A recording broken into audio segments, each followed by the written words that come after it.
nuk kemi qenë të qartë atë sa duhet. Se e ke lënë si kur e ke një lidhje pezull. Edhe realisht, ti nga prajmi kaluar, deri sot, ke ndryshuar qëndrim kundrejt Elionës. Pra ndaj vjen ky reagim i saj. Dhe, po, absolutisht po. Qëndrimin e ka ndryshu Eliona ndaj meje. Ajo duhet ta ndryshon të qëndrimin e saj, absolutisht jo.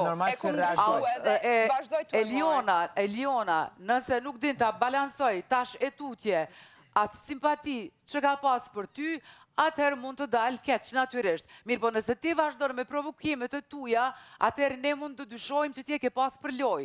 Edhe pse unë personalisht e kam pas në maksimum konsideratën për ty si një djalë shumë empatik dhe si një djalë shumë protektiv kundrejt Elionës.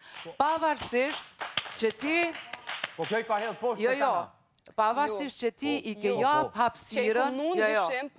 Ti i ke jap hapësirën që Eliona të ketë simpati për ty. Nuk mund të them pëlqim, sepse pa pas simpatia, pëlqimi nuk vjen. Por që ti i ke jap hapësira saj, kjo është absolutisht e vërtet. Madje, se e pash edhe një klip të Kloja e kafshimeve.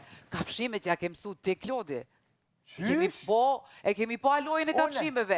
Sa e kafshën të dora, sa të kama, mandeja jo të kafshën ty dikon. Asnjëherë, Leonore, më falë, më vjen shumë keq, pjesa e kafshimeve... Ne i shohim ato, o Klodi, i shohim të gjitha. Lutem,